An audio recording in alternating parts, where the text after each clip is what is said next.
जय हिंद दोस्तों, मैं ओम प्रकाश यादव आपका अपना चैनल ओम प्रकाश एजुकेशन में स्वागत करता हूं। दोस्तों, अगर मेरा वीडियो अच्छा लगे तो उसे लाइक कीजिए, शेयर कीजिए और मेरे चैनल को सब्सक्राइब कीजिए। सब्सक्राइब करते समय चैनल को बेल आइकन दबाना ना भूलें ताकि जब भी मैं वीडियो अपलोड करूं उसका नोटिफिकेशन आपके पास पहुंचे। तो आइए देखते हैं धावनी से रिलेटेड कुछ बेसिक क्वेश्चन और उसका सलूशन। तो देखिए, कल धावनी चैप्टर में हम पढ़ाए थे धावनी के वेग के बारे में। आज देखिए धावनी के वेग से रिलेटेड जितने क्वेश्चन हैं जो एग्जाम में पूछे जाते हैं उसके बारे में जानकारी लेते हैं। हाइड्रोजन और ऑक्सीजन गैस में धावनी के वेग का अनुपात होगा 1:16, 16:1, 1:4, 4:1। कह रहा है कि हाइड्रोजन और ऑक्सीजन दो गैस है, उसमें धावनी के वेग का अनुपात क्या होगा। तो हम बताए थे कल के वीडियो में आपको कि धावनी का वेग जो होता है वो गैस के द्रव्यमान पर डिपेंड करता है। द्रव्यमान गैस का जितना ज़्यादा होगा वेग उतना कम होगा, और वेग कम होगा तो द्रव्यमान ज़्यादा होगा। जैसे यहाँ पर दिया हुआ है हाइड्रोजन और ऑक्सीजन गैस दिया हुआ है। हाइड्रोजन का आपको पता है द्रव्यमान 1 होता है और ऑक्सीजन का 16 होता है। आपको बताया था कि धावनी का वेग जो होता है भी जो होता है वो समानुपाती होता है किसका, 1/√m के, यानी द्रव्यमान के समानुपाती होता है। ये मतलब द्रव्यमान होता है, ये मतलब द्रव्यमान। तो देखिए हम क्या करेंगे, यहाँ पर क्या करेंगे, एक बटा ये फार्मूला लिख देंगे यहाँ पे 1/√m, और यहाँ पर लिखेंगे 1/√m, यानी ये द्रव्यमान यहाँ पर पुट कर देंगे तो हमारा वैल्यू निकल जाएगा। अब क्या करेंगे यहाँ पे हाइड्रोजन और ऑक्सीजन, देखिए ये 1 बटा कितना हो जाएगा √1, और ये हो जाएगा 1/√16, यानी एम द्रव्यमान इसका 16 है, इसका द्रव्यमान 1 है, तो यहाँ पुट कर दिए। तो देखिए 1 का मूल 1 ही होगा तो 1 हो जाएगा, ये 1/1 यानी 1 बटा कितना हो जाएगा 16 का 4 हो जाएगा। तो 1:1/4, लेकिन ये बाटा में अनुपात खत्म करने के लिए हम क्या करें, इसमें 4 से गुणा करेंगे दोनों तरफ, तो ये 4 हो जाएगा, ये 4 से 4 कट जाएगा, ये 1 हो जाएगा, यानी 4 अनुपात क्या होगा 1 हो जाएगा। क्या हमारा आंसर हो जाएगा 4:1। तो 4 अनुपात कहाँ, यहाँ पे है, ये वाला आंसर हो जाएगा। दूसरा करें कि दाब बनने से धावनी का वेग बढ़ता है, घटता है, अपरिवर्तित रहता है, इनमें से कोई नहीं। देखिए आपको बताए थे कि धावनी का वेग 4 चीज पर डिपेंड करता है। पहला टेम्परेचर, ताप पर। दूसरा आपको बताए थे कि धावनी का गैस के द्रव्यमान पर। तीसरा आर्द्रता पर। चौथा प्रत्यक्षता पर यानी इलास्टिसिटी पर। ये 4 चीज पर डिपेंड करता है। पांचवा दाब पर डिपेंड नहीं करता है। तो जब दाब पर डिपेंड नहीं करता है धावनी का वेग, तो दाब बढ़ने से धावनी का वेग क्या होगा, अपरिवर्तित रहेगा, ना घटेगा ना बढ़ेगा। ये क्लियर हो गया। आगे चलिए,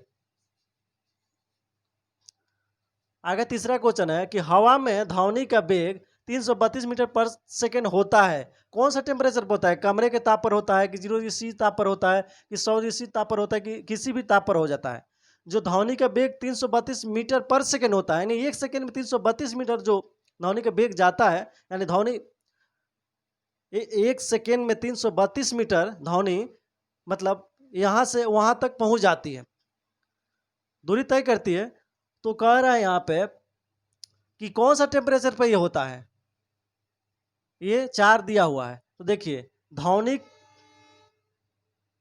धावनी का वेग जो होता है ये 0 डिग्री पर, यानी 0 डिग्री टेम्परेचर पर 332 मीटर पर सेकेंड होता है। अगर धावनी का वेग अगर 0 डिग्री टेम्परेचर बढ़े, 0 डिग्री से 1 डिग्री होगा टेम्परेचर, 0 डिग्री टेम्परेचर से 1 डिग्री टेम्परेचर होगा, यानी 1 डिग्री टेम्परेचर बढ़ेगा तो धावनी का वेग जो होता है 0.61 मीटर बढ़ता है। धावनी का वेग जो है 1 डिग्री टेम्परेचर पर 0.61 मीटर बढ़ता है, और 0 डिग्री पर कितना होता है 332 होता है। यहाँ पे यही पूछ रहा है कि हवा में धावनी का वेग जो होता है 332 किस टेम्परेचर होता है, 0 डिग्री ताप पर होता है। ये वाला आंसर हो जाएगा। निम्नलिखित में से किस गैस में धावनी का वेग अधिक होगा, कौन सा गैस में होगा। तो आपको पता है कि उसी गैस में अधिक होगा जिस गैस का द्रव्यमान कम होगा। तो देखिए तो कार्बन का, हाइड्रोजन का, ऑक्सीजन का, नाइट्रोजन, इस हाइड्रोजन का जो होता है द्रव्यमान सबसे कम होता है, तो इसमें वेग सबसे अधिक होगा। तो ये वाला हमारा क्या हो जाएगा, हमारा आंसर हो जाएगा। चलिए आगे देखते हैं। पांचवा क्वेश्चन है, यदि 0 डिग्री पर धावनी का वेग 332 मीटर पर सेकेंड है तो 10 डिग्री पर धावनी का वेग क्या होगा, 338.6 मीटर पर सेकेंड, 337.6 मीटर पर सेकेंड, 336.6 मीटर पर सेकेंड, ना नब्बे, इनमें से कोई नहीं। कह रहा है कि यदि ध्वनि का वेग 0 डिग्री टेम्परेचर पर 332 मीटर पर सेकेंड है तो 10 डिग्री पर कितना होगा? तो देखिए 0 डिग्री पर दिया हुआ है, 5 नंबर क्वेश्चन है। 0 डिग्री पर दिया हुआ है, देखिए लिखा है यदि 0 डिग्री पर ध्वनि का वेग 332 है, 332 मीटर पर सेकेंड है, तो 10 डिग्री में पूछ रहा है। तो आपको हम बताए थे कि 0 से 1 आएगा, यानी ये 1 डिग्री टेम्परेचर बढ़ेगा तो 0.61 मीटर पर सेकेंड ध्वनि का वेग बढ़ेगा। तो एक बढ़े तो इतना, तो 10 डिग्री सी बढ़ेगा तो कितना हो जाएगा? तो क्या करें, 0.61 में 10 से गुणा कर देंगे तो कितना हो जाएगा? ये हो जाएगा 10 से गुणा करेंगे 6.1 मीटर प्रति सेकेंड, यानी इतना बढ़ जाएगा। 1 डिग्री टेम्परेचर बढ़ता है, 0 से 1 होता है तो 0.61 मीटर पर सेकेंड, यानी ध्वनि जो होता है उसका वेग 0 डिग्री टेम्परेचर पर 332 मीटर पर सेकेंड होता है। 1 डिग्री बढ़ता है तो 0.61 मीटर पर सेकेंड बढ़ता है। तो 10 डिग्री टेम्परेचर बढ़ेगा तो 6.1 मीटर पर सेकेंड बढ़ेगा। तो क्या करेंगे, इसमें 332 है, इसमें क्या करेंगे, इसको जोड़ देंगे, 6.1 1 हो जाएगा, 8 हो जाएगा, 3 यानी कितना हो जाएगा? इतना मीटर पर सेकेंड, यानी 338.1 हो जाएगा। इसमें 338.1 ना है तो नन ऑफ दीज हो जाएगा, इनमें से कोई नहीं। अगला चलिए देखते हैं क्वेश्चन।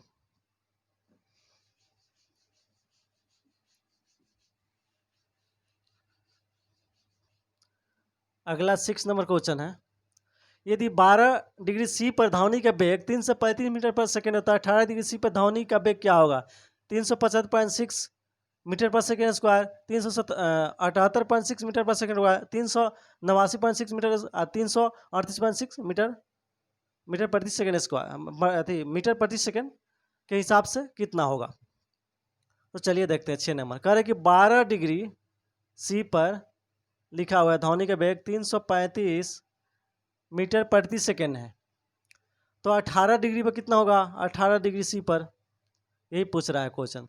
तो देखिए कितना है, 12 से 18 6 डिग्री बढ़ा हुआ है, 6 डिग्री बढ़ा हुआ है। तो पता है कि 1 डिग्री बढ़ता है तो 0.6 मीटर बढ़ता है, तो 6 डिग्री तो 6 से किस में गुणा करेंगे? 0.61 में गुणा कर देंगे, 61 में गुणा कर देंगे तो कितना हो जाएगा?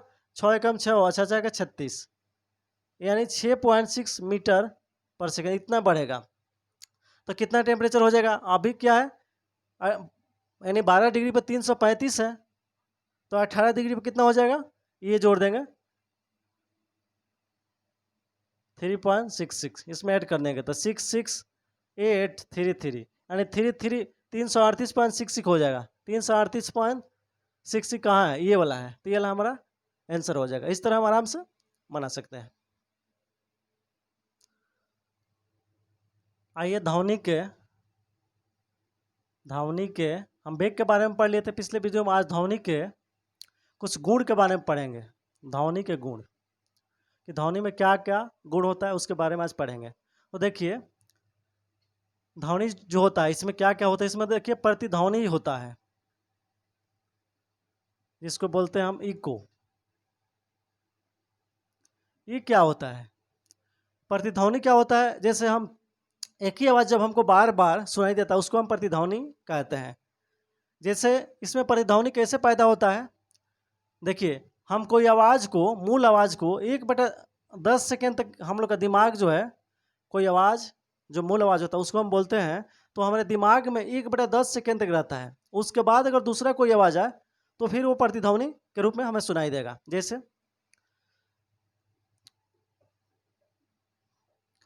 एक आदमी है और यहाँ से बोल रहा है,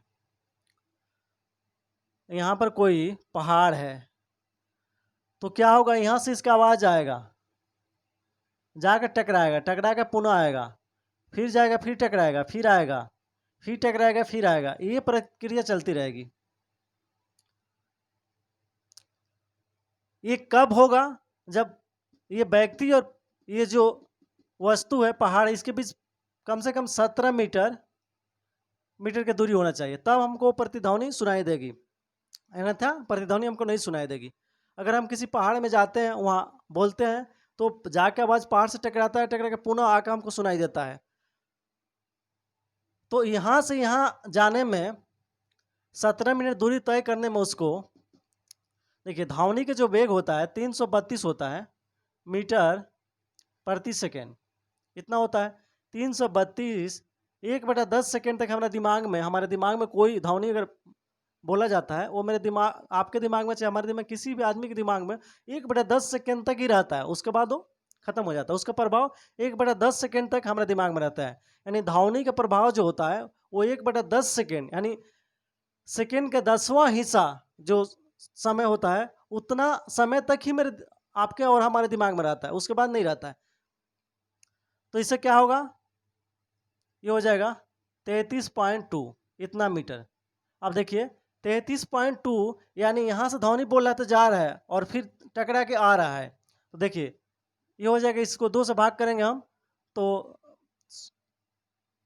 16 पॉइंट कुछ आता है, लेकिन इसको हम 17 मानते हैं। 17 में कहेंगे, किसी किसी किताब में 16.57 भी दिया हुआ है, 5 के आसपास दिया, लेकिन इसको 17 माना जाता है। तो देखिए ध्वनि जो है यहाँ से यहाँ, ध्वनि जो है यहाँ से यहाँ, देखिए 17 मिनट यहाँ जाने में उसको लगेगा, 17 मीटर जाने में उसको जो समय लगेगा उतना आने में भी लगेगा। तो दोनों समय को हम 2 से भाग कर देंगे, हमारा जो 33.2 मीटर के जो दूरी है वो तय करने में जो समय लगता है, वो अगर समय थोड़ा भी ज़्यादा कम हो गया तो प्रतिध्वनि हमको सुनाई नहीं देगी। मेरे कहने का मतलब कि अगर आप और पहाड़ के बीच में 17 मीटर से अगर ज़्यादा हो गए, 20 मीटर हो गया, 30 मीटर हो गया, 40 मीटर हो गया दूरी, तो वो हमको जो प्रतिध्वनि है जाके नहीं आएगी वापस, तो हमको प्रतिध्वनि नहीं सुनाई देगी। हम बोलेंगे तो जाएगी, तो फिर वापस आने में उसको 1/10 सेकेंड से ज़्यादा समय लग जाएगा। इसके वजह से वो प्रतिध्वनि के रूप में हमको सुनाई नहीं देगी। क्लियर? आगे चलिए देखते हैं। यानी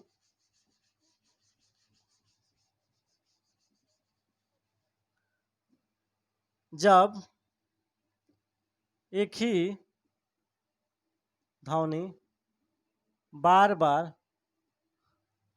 हमें सुनाई दे तो उसे प्रतिध्वनि बोलते हैं, इको बोलते हैं, प्रतिध्वनि कहते हैं उसको।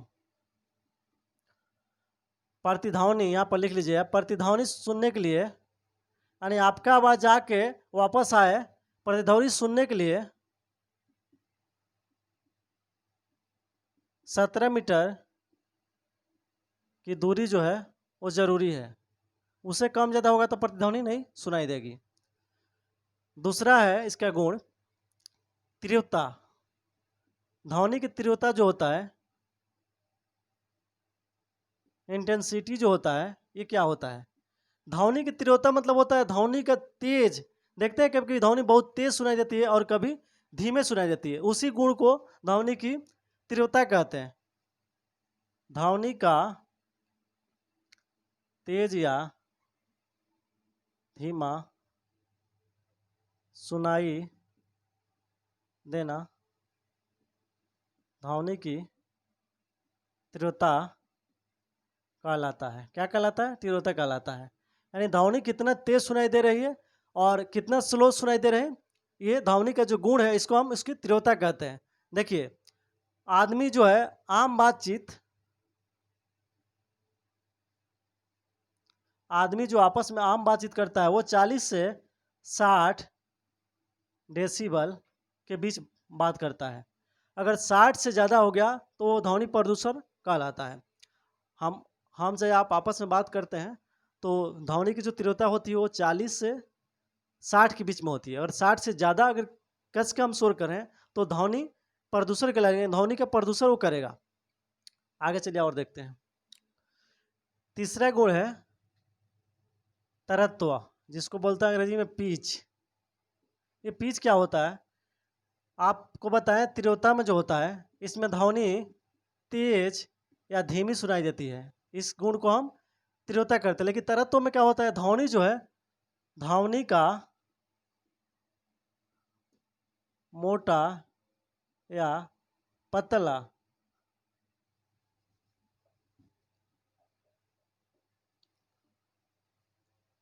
होना ये तरत्व कहलाता है। ध्वनि का मोटा या पतला होना ये क्या कहलाता है? तरत्व कहलाता है। और तरत्व किस पर डिपेंड करता है? ये तरत्व जो होता है, तरत्व जितने ज्यादा होगा यानी पिच ज्यादा होगा, ध्वनि जो वो पतला होगा, और तरत्व जो है जितना कम होगा, ध्वनि जो होगा मोटा होगा, ध्वनि जो होगा मोटा होगा। देखिए औरत लोग का जो होता है तरत्व वो ज्यादा होता है, इसलिए वो पतला बोलती है। मर्द का तरत्व कम होता है, इसलिए वो मोटा बोलता है। ये जो तरत्व है ये फ्रीक्वेंसी पे डिपेंड करता है। यानी तरत्व जो होता है ये फ्रीक्वेंसी आवृत्ति के समानुपाती होता है। यानी आवृत्ति, तरत्व तभी बढ़ेगा जब आवृत्ति बढ़ेगी। कहने का मतलब कि आवृत्ति अगर बढ़ेगी तो आवाज जो है पतला हो जाएगा। आवृत्ति बढ़ेगी, ये इस तीर के निशान का मतलब कि आवृत्ति बढ़ रही है, तो आवाज जो आदमी का होगा, यानी ध्वनि का आवृत्ति फ्रीक्वेंसी, ध्वनि एक तरंग है तो तरंग के ऐसा ही मात्रक हर्ट्ज होता है। फ्रीक्वेंसी जो है, ध्वनि का फ्रीक्वेंसी जो है वो बढ़ेगा तो वो ध्वनि पतला सुनाई देगी। अगर इसका फ्रीक्वेंसी यानी आवृत्ति कम होगा तो ये जो है मोटा सुनाई देगी। बस इतना ही आपको याद रखना है कि ध्वनि जो है, ध्वनि का मोटा पतला सुनाई देना और ध्वनि की तरत्व यानी पिच पर डिपेंड करता है।